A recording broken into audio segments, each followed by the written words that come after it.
Le président français Emmanuel Macron effectue un déplacement en Afrique centrale pour tenter de désamorcer la situation anti-française qui ne cesse de monter en Afrique à tout prix.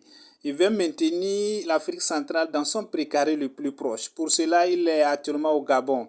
En entretien avec le président gabonais Ali Bongo Ndumba, il rassure et insiste qu'à partir de maintenant, la France et l'Afrique sera des partenaires fiables et gagnant-gagnant. Et puis ensuite, il poursuivra son déplacement au Congo-Brazza, ensuite en Angola. Mais l'opposition dénonce cette arrivée d'Emmanuel Macron au Gabon, puis à quelques jours des élections présidentielles où Ali Bongo Ndumba veut se représenter pour un troisième mandat contesté. Alors il dénonce ce soutien voilé d'Emmanuel Macron pour son arrivée. Écoutez.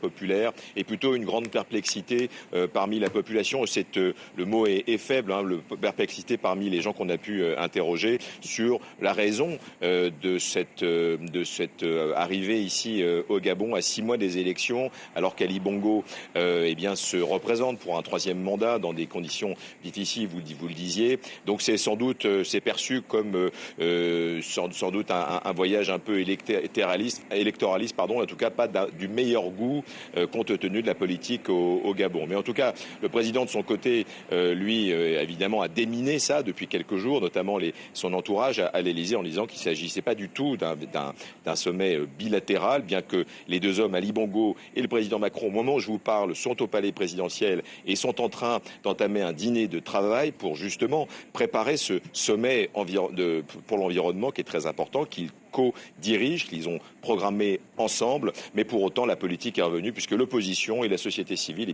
dénoncent peut-être une maladresse au moment où le président est en train d'essayer de faire cette mission de sauvetage sur fond d'influence de la France, une influence qui est de plus en plus flottante, et là aussi c'est un euphémisme ici en Afrique centrale, mais évidemment on pense au Sahel et ailleurs, donc une mission extrêmement difficile, et c'est un marathon diplomatique qui va commencer. Reste à savoir comment ça va se passer, comment ça va concrètement en tout cas être vu dans les 4 pays qui s'apprêtent à visiter.